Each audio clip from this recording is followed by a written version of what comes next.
No, Peugeot Performance Sport Line. Negotiated the price down a little bit because the shifters don't work. There's no shifting here. Fixed it. So actually, like, the weather's not bad right now. Are you two gonna roll? Are you gonna roll to Sacramento today? We have to be in Reno in a couple of days to pick up that bike. Yeah. It looks like the storm, like the winter storm that they had over there, it seems pretty brutal. So the idea was to ride to Reno, you know, but few people advised against it because it can be quite dangerous actually. There's reasons. Yeah. That's hot. I mean, they're getting 10 feet of snow in 4 days. So I can't remember what the translation to meters is for that. 3? It's about 3 meters, yeah. Yeah. Yeah, in 4 days. So it's brutal. Yeah. You looked at Amtrak and it's booked up tomorrow because Amtrak is canceled because of the storm. I didn't see on that. Was that a Peugeot? Yeah, it's a Peugeot. Yeah, I don't think it can take 32 mils. Yeah, I don't think you can take a 2.7-inch tire or a 3-inch tire.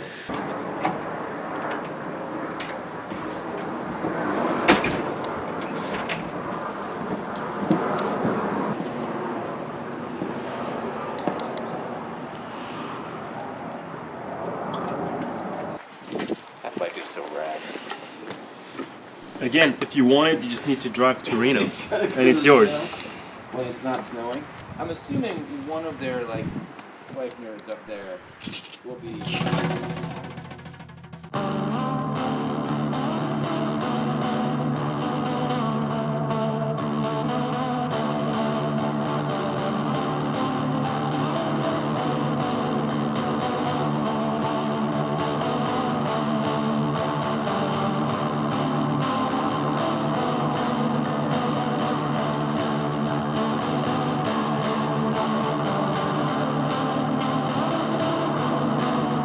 There's like 10 meters of snow that fell during the last 3 days in the Sierra Nevada.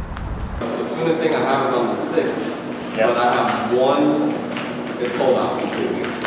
Roads are closed, trains are cancelled. So at the moment it's like almost impossible to travel across the Sierra Nevada, and that's where Reno is. So we're just stuck in Sacramento.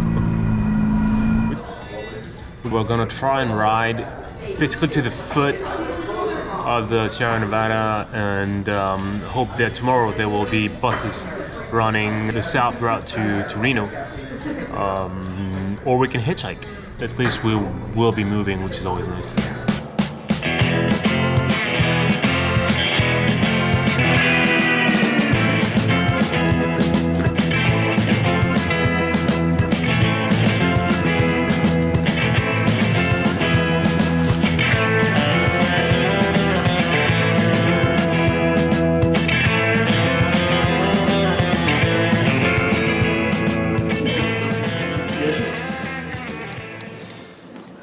We're still stuck. We were hoping for a bus this morning. Bus has been canceled, which is not really a big surprise. She's like the wind in the tree. She lies at night next to me. See your breath in my face. Road conditions up there in the Sierra Nevada are still fairly snowy. We're gonna try and ride. And maybe we'll end up at a place where there's like way less people, and then it will maybe be easier to hitch a ride, or maybe we will be pleasantly surprised and see that the road has been plowed and we can ride all the way to Tahoe. Just a fool to believe I have everything she needs. She's like the wind. Beginning of the ride out of Placerville, we chatted with a mechanic that told us that starting Pollock Pines, which is 30 kilometers away, it will be unlikely that we're able to keep going. So I guess that's where we're gonna try and hitch a ride. When Bombtrack asked me if I wanted to pick up a bike from Nevada, I pictured the ride from California with sunny beaches, and then Nevada, hot deserts. Yeah, didn't think about the mountains, which is silly of me because Nevada means snowy in Spanish. So should have seen this coming, but I didn't. The road is good so far. It's all plowed and dry. Still at a relatively low elevation, 1,300 meters. We'll soon be at 1,700, so we'll see how it goes, but at least we rode 50k, so it's not too bad.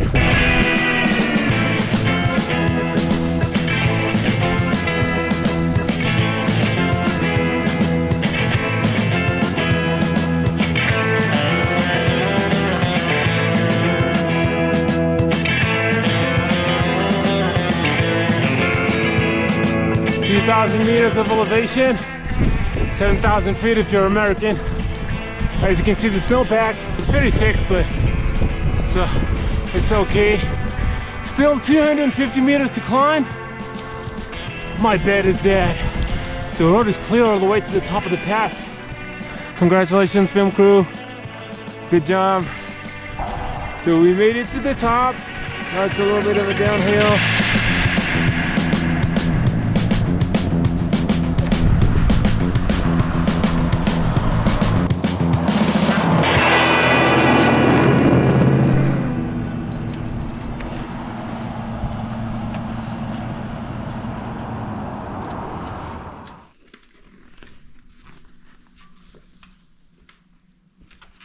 'It was perfectly plowed, weather was sunny, it was great.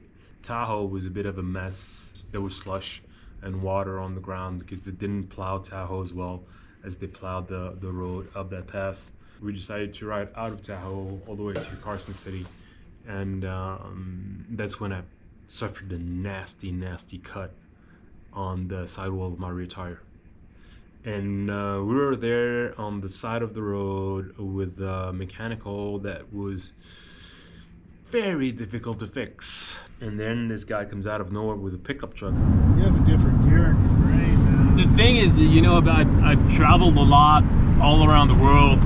A lot of times people have been like, nah, you can't do this. You can't go this way, you know? And Oh yeah, I would have told you no way. Yeah, and you know what? No way. Usually, yeah. Yeah, and but that's It works. That's what I found out in life, which you already know. I ain't telling you anything. If you just go do it, it's amazing what you can just do. If you find reasons not to do shit, of course you can't do it, you know? He was like, all right, I can get you all the way to the top of the pass. Got to the top of the pass, and then he was like, huh, maybe I can drive you to Carson. I was like, yeah, if you can drive to Carson, that's even better. And then on the way to Carson, he was like, you know what, I think I can actually drive you all the way to Reno.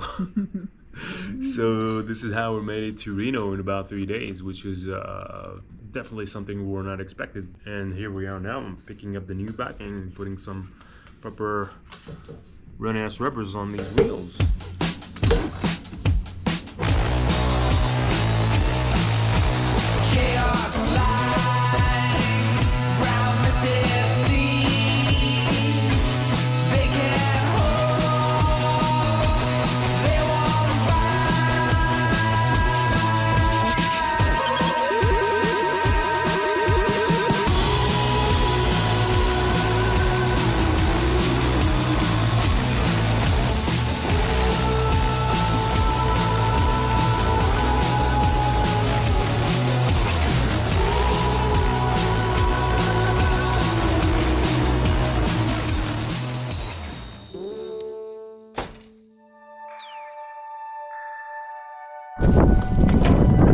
So first, pedal strokes on the new Beyond Titanium. It's a big change from the old Peugeot. Man, bikes have come a long way in 30 years. It's just a game changer. Oh, it's just so much smoother. We are on our way to a place called Virginia City, climbing a path again. Man, how stunning is that? I'm loving it right now. Just beautiful.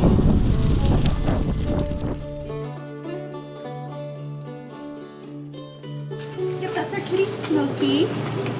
And she loves the attention. She's very sweet.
East of the Sierra Nevada, there's just like one road that goes down south. We wanted to be in places that are not very populated, deserty, mountainous, they're definitely colder.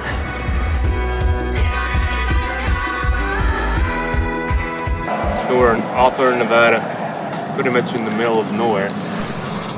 A very small town with mostly, I guess it's people from the military. There's a big army base around here. When you ride a bike, you inevitably end up in places like Hawthorne, where you would have never, ever ended up with a car or a train or a bus. That's what we always do, whether we're in Laos, in Thailand, or in Sicily.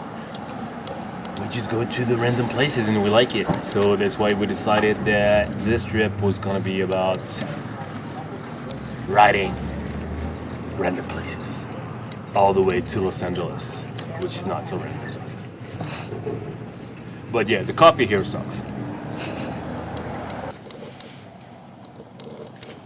C'est soleil là?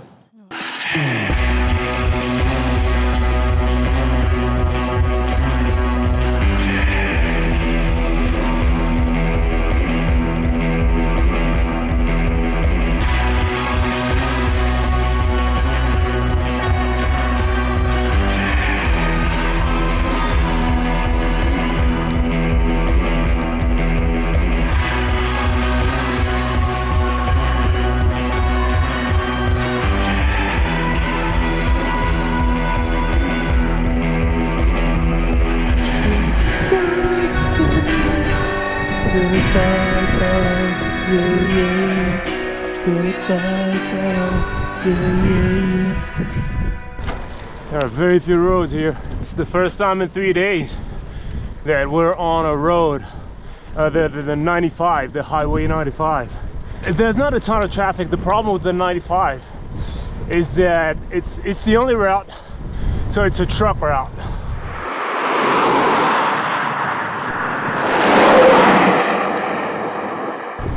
They're usually careful.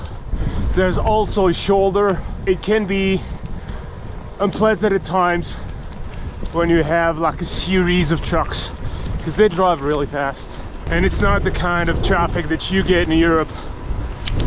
So now it feels awesome to be on this road because it's just run parallel to the 95. Woo! Cool. Look at that, baby. This is Nevada.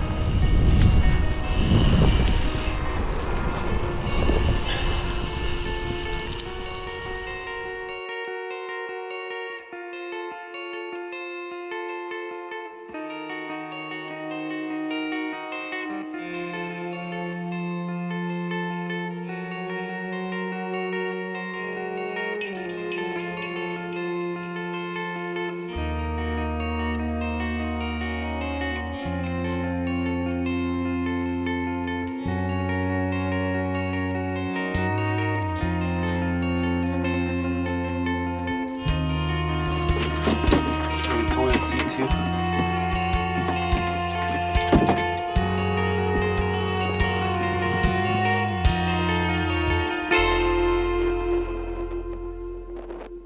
I'm really glad we chose to not go on the coast. You know the way Americans are very intense. These places are, yeah, intense for sure. It's definitely something you don't see everywhere in the States. Very interesting. I like it. I like it.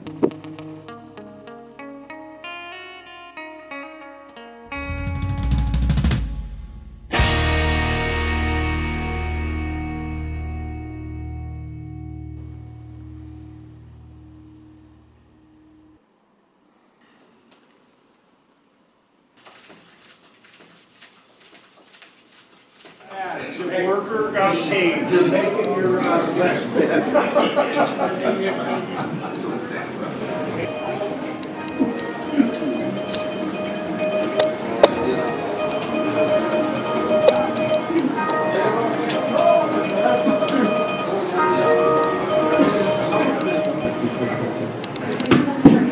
This is not creepy at all.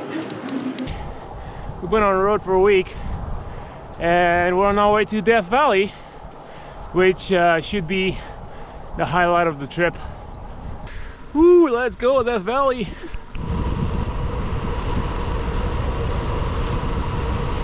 Massive downhill to get to Death Valley from 1400 meter to sea level.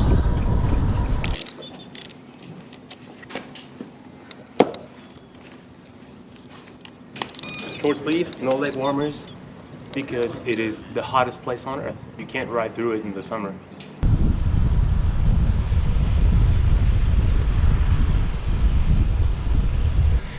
The USA is a country of extremes.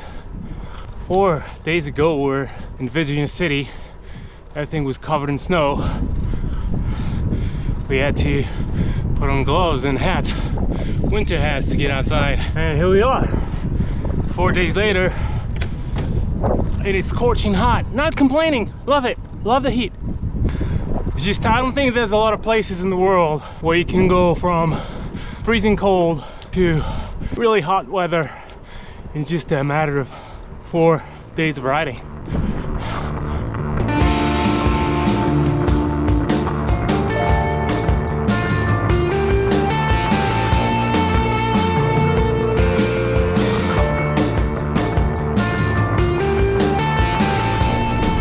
Very quiet here in Death Valley. We had a few cars until a place called Bad Water, and then all the cars vanished. Everyone stops at Bad Water and now it's just us. 2 facts about Death Valley. First off, it's not a valley, and second, the people that named it Death Valley were a bunch of miners that were on their way to California for the gold rush, gold miners. And turns out they only lost 1 man, just 1 dead in Death Valley. So it's a bit overrated. It's not that dangerous. Cool place though. Silent seasons on, spiral down, rising tide.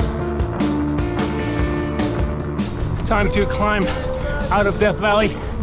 We have a 1,000-meter path climb.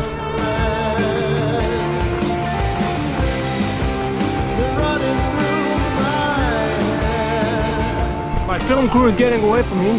Can't keep up.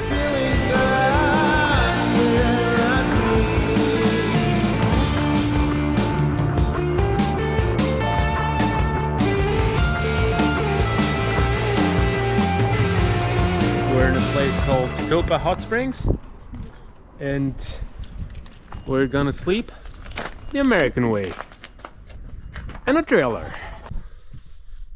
Oh, look at that big cover! It's so nice. It's also much bigger than a Paris apartment. It's called Tecopa Hot Springs because there is hot springs. So we just rode a little bit more than 175 kilometers, and then we're gonna soak into hot water. And it's gonna be awesome.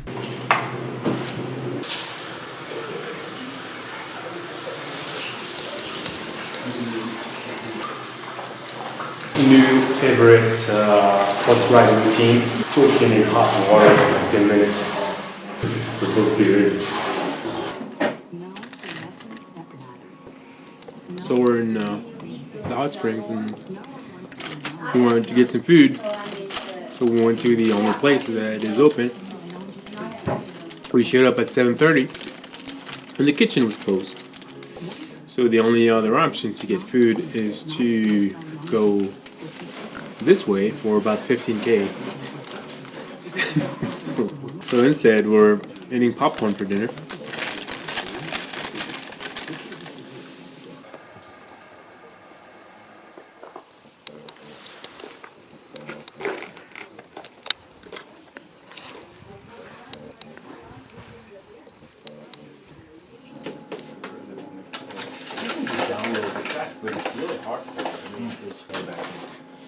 But no, I mean, if you want to stick to road cycling, it really depends how far you. Leaving Tecopa Hot Springs. Well, you can bring her home to mother. She's a nightmare in the sack. I know my dinner's on the table there, but I'm never going back, 'cause I'm still stuck on the Very strong headwind. the other end of town. But don't call me when the sun comes up, 'cause we're still getting down. Sometimes I get so tired. We're just lucky that the first bit of headwind is mostly downhill. It's just another flat tire, another road gone too long. Sometimes I get so tired, wondering where it all went wrong. It's just another flat tire, another road. We left from Tecopa this morning, and now after 80K we hit the interstate, which is not allowed for bicycles, and we still have to go to Barstow, which is why we're hitchhiking now.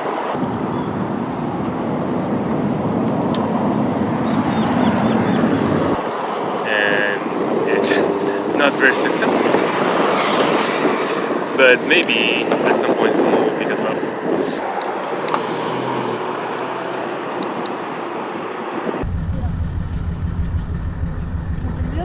Ouais. Tiens, ouais, tu filmes et je monte.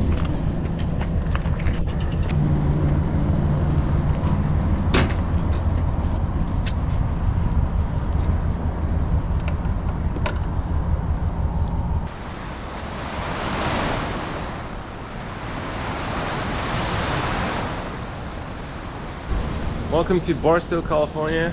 And I thought I'd show you what your typical Route 66 motel looks like. Usually they're big rooms and we have enough space for 2 bikes. For some reason, sometimes they have the sink outside of the bathroom. The bathroom is here. One thing that we don't really understand about these motels is there's plastics on the shades. There's not a microwave and a fridge. You're not in America. Very big bed. Oh, we got a very tiny one. Nothing in the middle. No, it's either real big or really small. What you can tell about this room by watching this movie is that it doesn't smell very good. Oh yeah, and this hotel didn't have shampoo. Oh, yeah. So we have greasy hair, and we would like to apologize about that.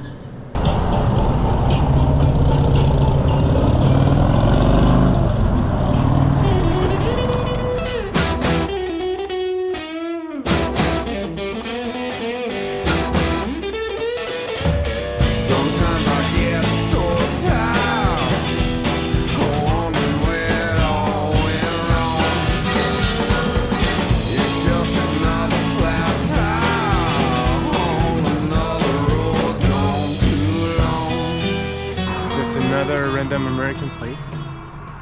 I think we should go check it out. And I tried just once more, but my whole body starts to shake when I get near that front door. You see, this motel suits me perfectly. There are mirrors everywhere. And when my baby gotta go to work, I lay back and comb my hair. Damn you, America. Sometimes I get Always surprising.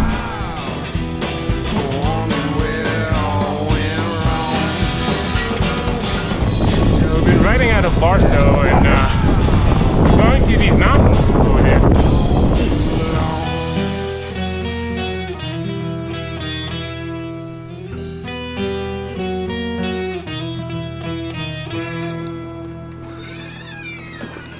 I guess that's the third part of the trip. First one was getting to Reno.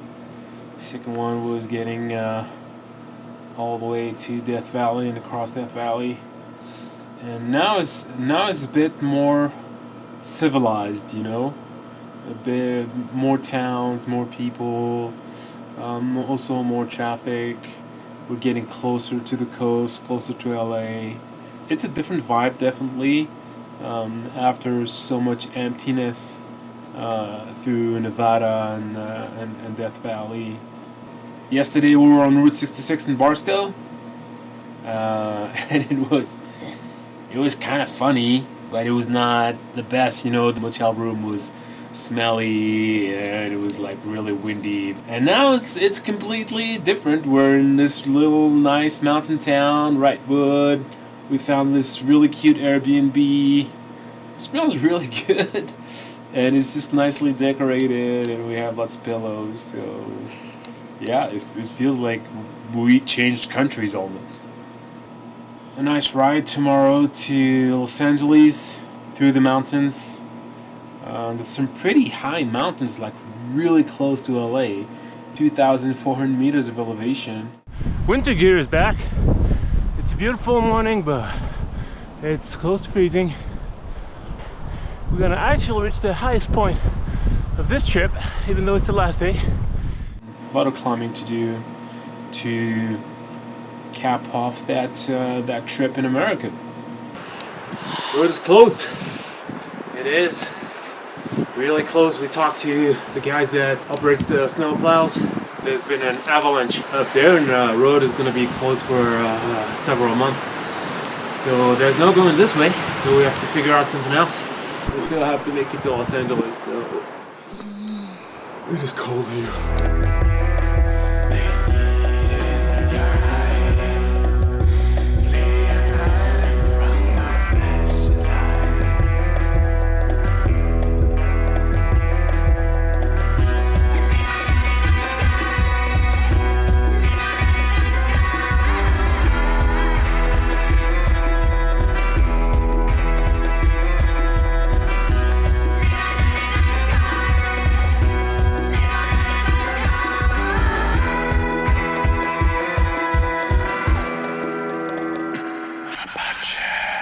That's the end of the journey. Santa Monica Pier, Los Angeles. It was great. Honestly, I loved it. We chose to not go on the coast, and I think it was the best decision because we saw a different America. If you're not American, you always have like an idea of what it's like to be here. And when you travel here, you travel with all the concept. It's almost like you get into a movie. Whenever I'm here, I'm trying to scratch the surface to see what it is that is behind the screen, you know, behind the show. All the cliches about America are true. I'm not saying this like as a negative thing. It is a country that is very intense. The landscape is big, it's intense, the scenery, the weather is big and intense as well, and it's the same for the people. There is an intensity here in the US that you don't really find anywhere else. And traveling here, it's funny because it's as exotic as going to Central Asia or Thailand. You feel that everything and everyone is just so different. Even though it's the Western world, it's completely cut off from the experience that we have as Europeans, especially when you go inland, especially when you stay off the coast. And again, I think that everything that you live here is authentic, but it's maybe even more authentic when you go inland and when you share little pieces of the life of these people that live away from the coast and that live in a different America. It was great to travel here, honestly. It was great to experience that. But it's a fun place. I'm always happy to come, always kind of relieved to leave as well, because that intensity sometimes it makes me a bit uncomfortable. I feel like I'm maybe too French or too European for this, where I need like to be a little bit closed off, and especially as a French guy, I have that negativity in me that does not really belong in the American society. It's time to go home. It's time to leave America behind and go back to something that I know better, that I know well, whereas this place, I will never completely get it. I will never completely understand it, and that's what's fascinating about it. Every time I think I get the gist, every time I think I can like grab the essence of what America is, it just changes on me. That's me signing off, saying goodbye, America.